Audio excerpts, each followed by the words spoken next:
Hello students, हम पढ़ रहे हैं चैप्टर 3 विद्युत रसायन इलेक्ट्रोकेमिस्ट्री। तो आज का हमारा टॉपिक है विद्युत अपघटनी सेल या इलेक्ट्रोलिटिक सेल तथा गैल्वेनिक सेल। सेल शब्द से हम क्या समझते हैं कि सेल वह डिवाइस है जिसमें रासायनिक ऊर्जा से विद्युत ऊर्जा या विद्युत ऊर्जा से रासायनिक ऊर्जा प्राप्त की जाती है। इसे विद्युत रासायनिक सेल भी कहते हैं।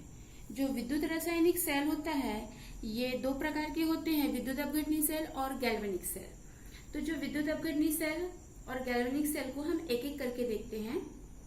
तो फर्स्ट देखते हैं विद्युत अपघटनी सेल। जो विद्युत अपघटनी सेल है इसमें विद्युत ऊर्जा को रासायनिक ऊर्जा में परिवर्तित किया जाता है। जो इसमें विद्युत अपघट्य पदार्थ लिया जाता है उसको जलीय विलयन में या गलित विद्युत अपघट्य के रूप में लिया जाता है। और जो इसमें विद्युत धारा प्रवाहित होती है ये बाह्य स्रोत से प्रवाहित की जाती है। तो इसको जो है विद्युत ये जो प्रक्रिया होती है ये विद्युत अपघटन कहलाती है। तो इसका सबसे अच्छा उदाहरण है साल्वेट्रफ सेल।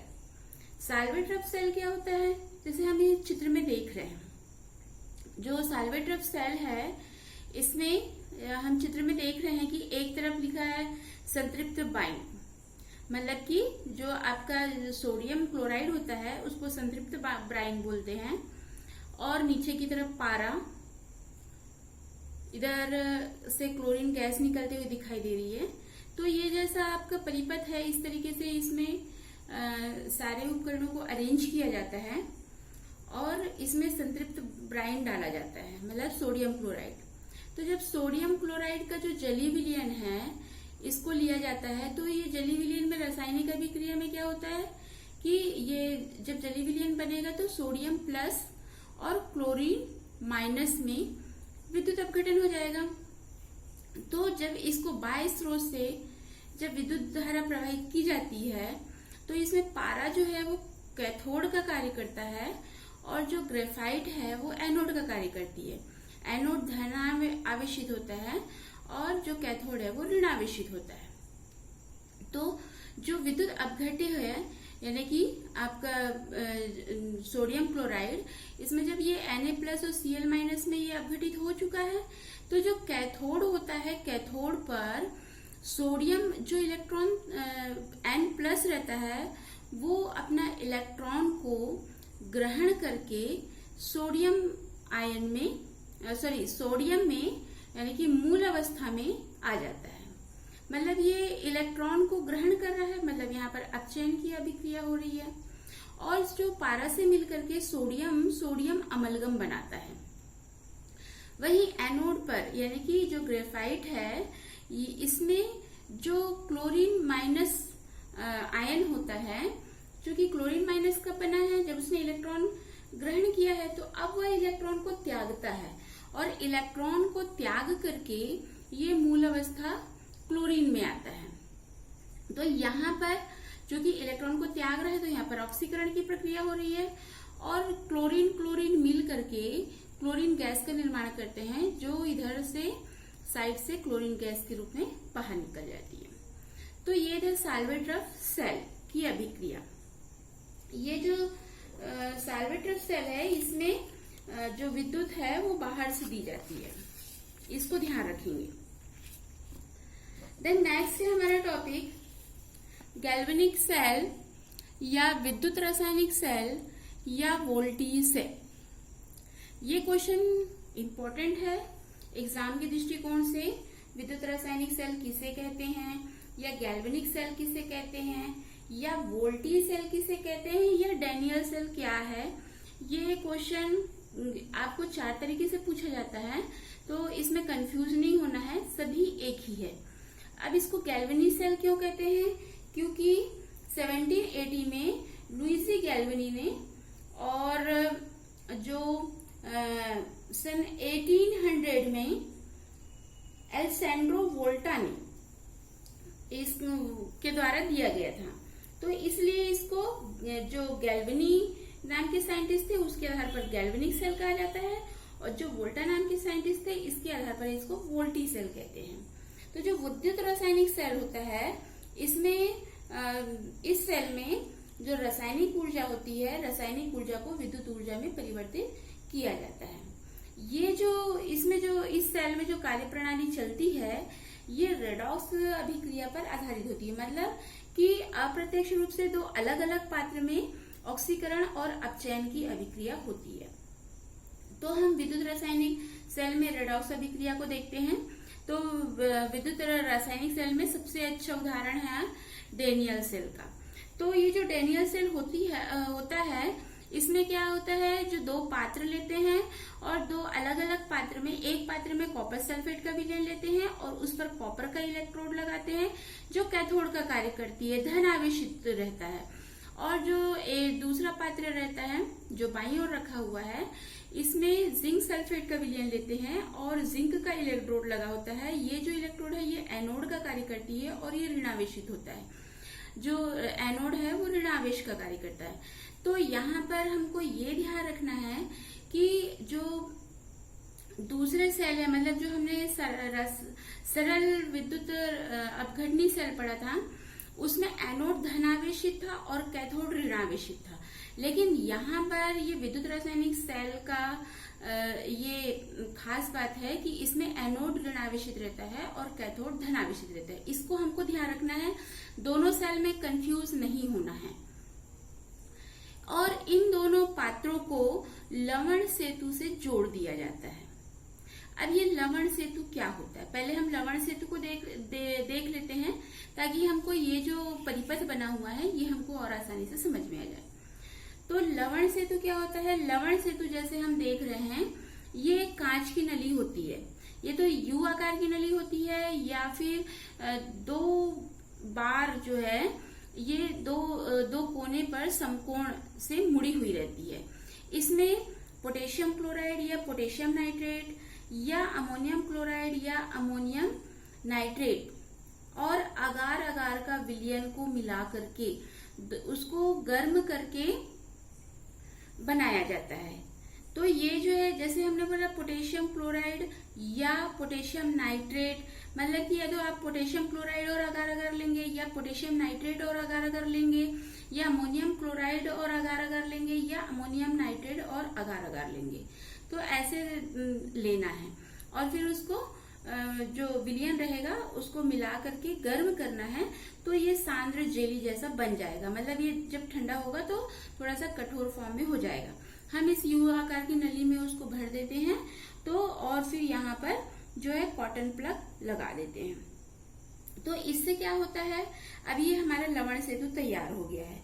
जो लवण सेतु होता है, इसमें जो इसको बनाने के लिए हम ऐसा विद्युत अपघट्य लेते हैं जो यदि हम इसको सेल में डालते हैं तो सेल के विलयन से ना तो ये क्रिया करे और ना ही सेल की अभिक्रिया, जो सेल में जो अभिक्रिया हो रही है उसमें कोई बाधा उत्पन्न करे। इस तरीके से उसमें विद्युत अपघट्य लिया जाता है और उसका जो है जेली बनाया जाता है। जो अब इसका जो लवण सेतु है, इसका मेन कार्य क्या है? इसका मेन कार्य है कि जो दोनों विलयन होते हैं, जैसे ये दो विलयनों में रखा गया है, तो ये दो विलयनों के बीच में विद्युत संपर्क का कार्य करता है। मतलब कि ये विद्युत परिपथ को पूर्ण करने में सहायक होता है। और सेकंड है कि ये दोनों विलयन को आपस में मिलने नहीं देता है। तो इस तरीके से जो ये लवण सेतु होता है, अब आजकल जो है डेनियल सेल में आधुनिक डेनियल सेल होता है, उसमें छिद्रयुक्त झिल्ली को या फिर सरंध्र पात्र का प्रयोग करके डेनियल सेल तैयार किया जाता है। तो यहाँ पर ये लवण सेतु हुआ। तो लवण सेतु इम्पोर्टेंट क्वेश्चन है कि लवण सेतु किसे कहते हैं और लवण सेतु के कार्य क्या होते हैं। तो यहाँ पर हम डेनियल सेल को देख रहे हैं। तो अब हमको ये उपकरण समझ में आ गया कि क्या है। कॉपर सल्फेट का विलयन है, कॉपर का इलेक्ट्रोड है, और जिंक सल्फेट का विलयन है, जिंक इलेक्ट्रोड है, और बाईं तरफ ये जिंक का इलेक्ट्रोड वाला पात्र रखा हुआ है, और दाईं तरफ जो है कॉपर सल्फेट के विलयन में डूबा हुआ कॉपर का इलेक्ट्रोड लगा हुआ पात्र रखा हुआ है। अब इसको जो है एक धारा मापी से जोड़ दिया जाता है, इसमें परिवर्तित प्रतिरोध लगाया जाता है। और जब ये परिपथ पूर्ण हो जाता है, लवण सेतु को लगा दिया जाता है तो ये परिपथ पूर्ण हो जाता है। जो इलेक्ट्रॉन की दिशा होती है वो इस तरफ से यानी कि बाईं ओर से दाईं ओर होती है, और जो विद्युत धारा का प्रवाह होता है वो दाईं तरफ से बाईं ओर होती है। तो कंफ्यूज नहीं होंगे कि इधर भी तीर का निशान है और इधर भी तीर का निशान है। तो ये जो आपको ये एरो दिख रहा है, इस तरफ दिख रहा है, ये इलेक्ट्रॉन प्रवाह की दिशा है, और जो इस तरफ का आपको ये दिखाया जा रहा है ये विद्युत धारा के प्रवाहित होने की दिशा है। तो इसमें क्या होता है, जब जिंक जो इस पे जो रासायनिक अभिक्रिया होती है, तो रासायनिक अभिक्रिया में ये जिंक सॉलिड है, तो यहाँ से जिंक क्या करता है, 2 इलेक्ट्रॉन को त्यागता है। वो 2 इलेक्ट्रॉन जो है ये बाईं तरफ से होते हुए ये दाईं तरफ की ओर जाता है, और जो 2 इलेक्ट्रॉन त्यागे रहते हैं वो Cu2+ के द्वारा ग्रहण करके वो वापस कॉपर में चेंज हो जाता है। मतलब कि एनोड पर जो एनोड पर जिंक सॉलिड है, ये 2 इलेक्ट्रॉन को त्यागा मतलब है कि ऑक्सीकरण अर्ध अभिक्रिया हो रही है, और कैथोड पर जो Cu2+ है आयन है, ये 2 इलेक्ट्रॉनों को ग्रहण करके ये कॉपर सॉलिड में चेंज हो रहा है। मतलब कि यहाँ पर अपचयन अर्ध अभिक्रिया हो रही है। तो यहाँ पर यदि हम इस समीकरण को पूर्ण रूप से लिखेंगे तो ये इलेक्ट्रॉन और ये 2 इलेक्ट्रॉन कैंसिल हो जाते हैं, तो हमारे पास zinc solid plus copper 2+ aqueous और zinc 2+ aqueous plus copper solid बचता है। तो इस सेल का प्रदर्शन करने के लिए हम इसको कैसे लिखते हैं कि जो जिंक है, जिंक सॉलिड एनोड की तरफ है, मतलब बाईं तरफ हम एनोड को लिखते हैं, और जो विद्युत अपघट्य है उसको विद्युत अपघट्य को लिखते हैं, और जो सॉलिड है और विद्युत अपघट्य है उसके बीच में हम एक खड़ी लाइन खींचते हैं। और जो दूसरा जो आपका दाईं तरफ का सेल है, अर्ध सेल है, उसको पहले हम विद्युत अपघट्य को लिखते हैं, उसके बाद में एक लाइन जो आपकी खड़ी लाइन खींचते हैं, और फिर उसके बाद में सॉलिड धातु को लिखते हैं और कैथोड से प्रदर्शित करते हैं।